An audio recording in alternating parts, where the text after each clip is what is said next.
ನಾನು ಕಡಿಮೆ ಅವಧಿಯಲ್ಲಿ 2 ಬಾರಿ ರಾಜ್ಯದ ಮುಖ್ಯಮಂತ್ರಿಯಾಗಿ ಕೆಲಸ ಮಾಡಿದ್ದೀನಿ. ಪ್ರತಿಯೊಂದಕ್ಕೂ ಕೇಂದ್ರ ಸರ್ಕಾರ. ಮೆಕ್ಕೆಜೋಳ ಖರೀದಿ ಮಾಡೋಕ್ಕೂ ಕೇಂದ್ರ ಸರ್ಕಾರ, ತೊಗರಿ ಬೆಳೆ ಖರೀದಿ ಮಾಡೋಕ್ಕೂ ಕೇಂದ್ರ ಸರ್ಕಾರ. ಪತ್ರ ಬರೀತೀನಿ, ನೀವು ಹಾಕಿದ್ದೀರಿ.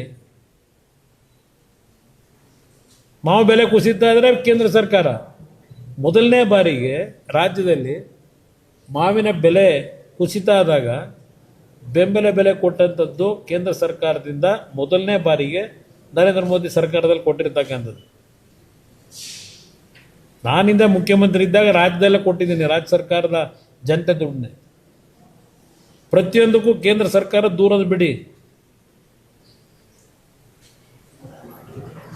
ಪ್ರಧಾನಮಂತ್ರಿಗಳನ್ನು ಭೇಟಿ ಮಾಡಿದಾಗ ಯಾವ ರೀತಿಯಲ್ಲಿ ಅವರಿಗೆ ಕಾನ್ಫಿಡೆನ್ಸಿಗೆ ತಗೋಬೇಕು, ಕಾನ್ಫಿಡೆನ್ಸಿಗೆ ತಗೊಳ್ಳದೆ ಇಲ್ಲಿ ಬೀದಿಲಿ ಬಾಯಿಗೆ ಬಂದಂಗೆ ಬೈಯೋದು,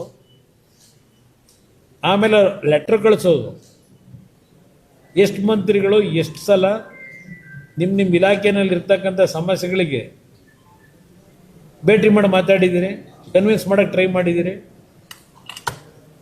ಇವತ್ತು ಈಗಿನ ಬಜೆಟ್ ಏನಿದೆ ಇದು ಪ್ರಧಾನಮಂತ್ರಿಗಳ ಒಂದು ಆತ್ಮನಿರ್ಭರ ಇರ್ಬೋದು, ಭಾರತ ವಿಕಾಸ ಅಂತಕ್ಕಂಥದ್ದು ಅವರ ಒಂದು ಕಲ್ಪನೆಯನ್ನು ಇಟ್ಕೊಂಡಿದ್ದಾರೆ. ಇವತ್ತಿನ ಈ ಬಜೆಟ್ಟು ಒಂದು ಫೌಂಡೇಶನ್ನು 2047ಕ್ಕೆ ಯಾವ ರೀತಿಯಲ್ಲಿ ದೇಶ ಇವತ್ತು ಆರ್ಥಿಕವಾಗಿ ಸದೃಢವಾಗಿ ಮೊದಲನೇ ಸ್ಥಾನಕ್ಕೆ ಬರ್ತಕ್ಕಂಥ ನಿಟ್ಟಿನಲ್ಲಿ ನಾವು ಹೋಗಬೇಕಾಗಿದೆ. ಎಕನಾಮಿಕಲಿ ಆರ್ಥಿಕ ಶಕ್ತಿಯನ್ನು ಯಾವ ರೀತಿ ವೃದ್ಧಿ ಮಾಡಬೇಕು, ಉದ್ಯೋಗ ಯಾವ ರೀತಿ ಸೃಷ್ಟಿ ಮಾಡಬೇಕು. ಇವತ್ತು ಗ್ಲೋಬಲ್ ಮಾರ್ಕೆಟ್ನಲ್ಲಿ ನಾವು ಇಂಪೋರ್ಟ್ ಮಾಡ್ಕೊಳ್ಳೋದಕ್ಕಿಂತ ಎಕ್ಸ್ಪೋರ್ಟ್ ಎಷ್ಟು ಮಟ್ಟಿಗೆ ಮಾಡಬೇಕು, ಅದಕ್ಕೆ ಶಕ್ತಿಯನ್ನು ಯಾವ ರೀತಿ ವೃದ್ಧಿ ಮಾಡಬೇಕು. ಈ ಹಿನ್ನೆಲೆಯಲ್ಲಿ ಇವತ್ತಿನ ಬಜೆಟ್ ಒಂದು ಫೌಂಡೇಶನ್ ಹಾಕಿದ್ದಾರೆ. ಭದ್ರವಾದಂಥ ರೀತಿಯ ಮುಂದಿನ 20 ವರ್ಷಗಳಲ್ಲಿ ಮೊದಲನೇ ಸ್ಥಾನಕ್ಕೆ ಬರ್ತಕ್ಕಂಥದ್ದಕ್ಕೆ ಯಾವ ರೀತಿಯಲ್ಲಿ ನಮ್ಮ ಯೋಜನೆಗಳಿರಬೇಕಾಗ್ತದೆ.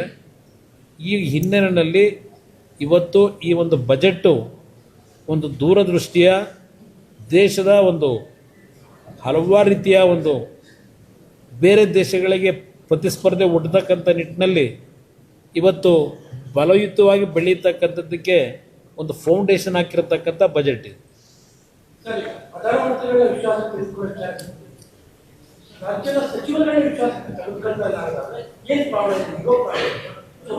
ಈಗ ಕೇಂದ್ರ ಸರ್ಕಾರದಲ್ಲಿ ಹೋಗಿ ವಿಶ್ವಾಸಕ್ಕೆ ತಗೊಳ್ಳೋದಿರಲಿ.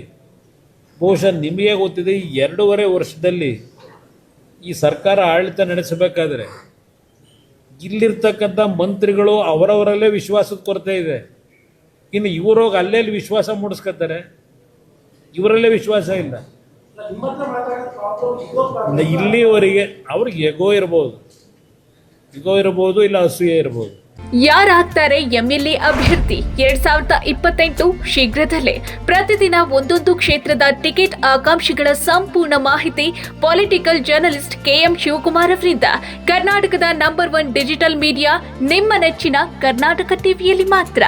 ನೀವು ಸಣ್ಣ ಆಗ್ಬೇಕಲ್ವಾ, ಅದು ಒಂದು ಉತ್ತಮ ಆಹಾರದಿಂದ ಸಣ್ಣ ಆಗ್ಬೇಕಲ್ವಾ. ಪ್ರತಿದಿನ ನಮ್ಮ ಜೀನಿ ಸ್ಲಿಮ್ ನ ಯೂಸ್ ಮಾಡಿ ಯಾವುದೇ ಸೈಡ್ ಎಫೆಕ್ಟ್ ಇಲ್ದಂಗೆ ನೀವು ಸಣ್ಣ ಆಗ್ತೀರಾ.